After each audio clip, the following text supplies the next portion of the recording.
اعوذ باللہ من الشیطان الرجیم، بسم اللہ الرحمن الرحیم۔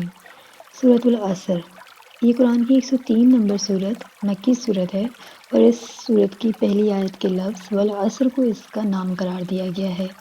یہ قرآن کی نہایت ہی مختصر ترین مگر جامع ترین سورت ہے اور مختصر ترین کلام کا بے نظیر نمونہ ہے۔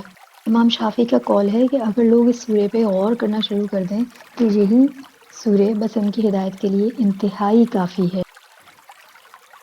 زمانے کی تاریخ اس بات کی گواہ ہے کہ جو لوگ ایمان سے اور نیک اعمال سے محروم ہوتے ہیں وہ بہت گھاٹے میں ہوتے ہیں، اور جو دنیا کی زندگی کو سب کچھ سمجھ بیٹھتے ہیں وہ خسارے کا سودا کر بیٹھتے ہیں۔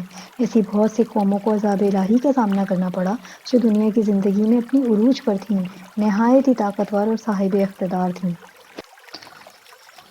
اس سورے میں اللہ تعالیٰ نے زمانے کی قسم کھائی ہے، بے شک انسان خسارے میں ہے سوائے ان لوگوں کے جو ایمان لائے ہیں اور نیک عمل کیے ہیں اور ایک دوسرے کو حق بات کی وصیت اور صبر کی تلقین کرتے ہیں۔ انسان یقیناً خسارے میں ہے، لیکن خسارے سے بچنے کے لیے لوگوں میں، انسانوں میں ایمان کا ہونا ضروری ہے، عمل صالح یعنی نیک اعمال کرنا ضروری ہے، ایک دوسرے کو حق بات کی نصیحت، حق بات کی تاکید کرنا ضروری ہے، ایک دوسرے کو صبر کی تلقین کرنا ضروری ہے۔